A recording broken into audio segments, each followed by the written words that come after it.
மக்கள் ஒரு விஷயத்த தெளிவாக புரிஞ்சுக்கோங்க. ஜாதி சங்கங்கள் அப்படிங்கிறது ஒரு அமைப்பு. பலவித இயக்கங்கள்ங்கிறது ஒரு அமைப்பு. தொழிலாளர் முன்னேற்ற கழகம், முன்னேற்ற சங்கம் இதெல்லாம் ஒரு அமைப்பு. மதம்ங்கிறது ஒரு அமைப்பு. கம்யூனிஸ்ட்டுங்கிறது ஒரு அமைப்பு. அது ஒரு கட்சிங்கிறது ஒரு அமைப்பு. இதே மாதிரி தான் மக்களாட்சிங்கிறது ஒரு அமைப்பு. ஆசிரியர்கள் கூட்டமைப்புங்கிறது ஒரு அமைப்பு. இந்த குளத்தை முன்னேற்றம் ஏற்படுத்த ஒரு குழு அமைச்சா அது ஒரு அமைப்பு. அது மாதிரி கட்சிங்கிறது ஒரு அமைப்பு. மக்களாட்சிங்கிறது ஒரு அமைப்பு. இந்த மக்களாட்சி அமைப்பை உருவாக்குறதுக்கு உங்கள் கையில் ஓட்டு கொடுத்துருக்காங்க.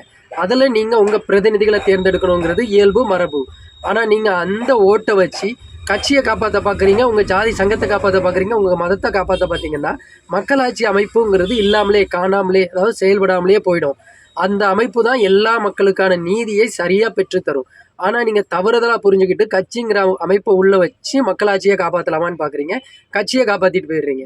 ஸோ உங்களுக்கு கொடுக்கப்பட்ட ஓட்டு வேஸ்ட்டாக போயிடுது, பிரதிநிதிங்கிற தத்துவம் வேஸ்ட்டாக போயிடுது, மக்களாட்சிக்கு கொடுக்கப்பட்ட கொள்கைகள் அத்தனையும் வீணாக போய் உள்ளேருந்து ஒரு கட்சிங்கிற அமைப்பு தன்னோட அதிகாரத்தை நிலைநாட்டிக்கிட்டு இருக்கு. இதில் நீங்கள் எல்லாரும் ஏமாந்து போயிடுறீங்க. அப்புறம் மக்களாட்சியில் அது இல்லையா இது இல்லையானா மக்களாட்சியே இல்லை, கட்சி ஆட்சி தான் இருக்குது. அப்புறம் உங்களுக்கு எங்கே நீதி இருக்கும்? முதலாளிகள் ஆட்சி தான் இருக்குது, முதலாளிகள் அமைப்புக்கான ஆட்சி தான் இருக்குது. அப்புறம் நீங்கள் ஏழைகள்லாம் ஏமாந்து ஓட்ட முதலாளிகள்கிட்ட விற்றுட்டு போயிடுறீங்க. அப்புறம் உங்களுக்குங்கிற நிர்வாகம் எங்கே கிடைக்கும்? மக்களுக்கான நிர்வாகம் எங்கே கிடைக்கும்? சிந்தியுங்கள், செயல்படுங்கள்.